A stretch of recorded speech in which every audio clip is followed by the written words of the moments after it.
Habari, karibu tena kwenye tujifunze Kiswahili. Leo tutajifunza majina ya watoto wa viumbe mbalimbali. Tuanze. Vikembe ni watoto wa viumbe mbalimbali ambao wanapatikana kwenye mazingira yetu tunayoishi, porini, majini na hata nyumbani. Mtoto wa tembo huitwa ndama. Mtoto wa tembo huitwa ndama. Mtoto wa tembo huitwa ndama. Mtoto wa tembo huitwa ndama. Mtoto wa ngamia huitwa ndama. Mtoto wa ngamia huitwa ndama. Mtoto wa ngamia huitwa ndama. Mtoto wa ngamia huitwa ndama. Mtoto wa ngamia huitwa ndama. Mtoto wa ngamia. Mtoto wa panzi huitwa kiwavi au kite.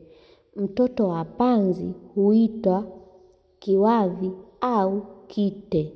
Mtoto wa panzi huitwa kiwavi au kite. Mtoto wa mbwa huitwa kilebu au kidue. Mtoto wa mbwa huitwa kilebu au kidue. Mtoto wa mbwa huitwa kilebu au kidue. Mtoto wa chui huitwa kisui. Mtoto wa chui huitwa kisui. Mtoto wa chui huitwa kisui.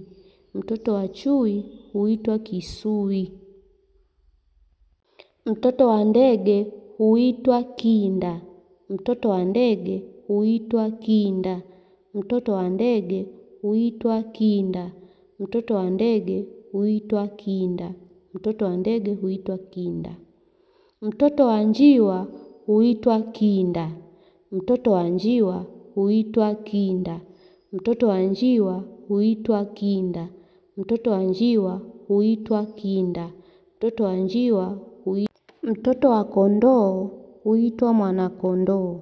Mtoto wa kondoo huitwa mwanakondoo. Mtoto wa kondoo huitwa mwanakondoo. Mtoto wa kondoo huitwa mwanakondoo. Mtoto wa farasi huitwa mwanafarasi.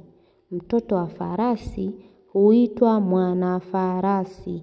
Mtoto wa farasi huitwa mwanafarasi. Mtoto wa bata huitwa kiyoyo. Mtoto wa bata huitwa kiyoyo. Mtoto wa bata huitwa kiyoyo. Mtoto wa kuku huitwa kifaranga. Mtoto wa kuku huitwa kifaranga. Mtoto wa kuku huitwa kifaranga. Mtoto wa paka huitwa kinyaunyau. Mtoto wa paka huitwa kinyaunyau. Mtoto wa paka huitwa kinyaunyau. Mtoto wa paka huitwa kinyaunyau. Mtoto wa ng'ombe huitwa ndama.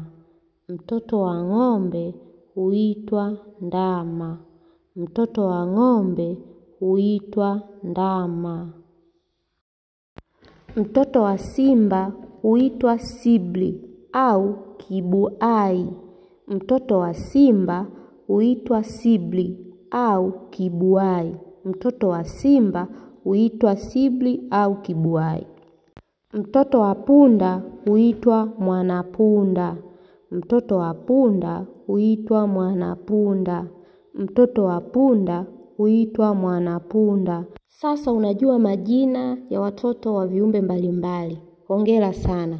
Karibu tujifunze Kiswahili.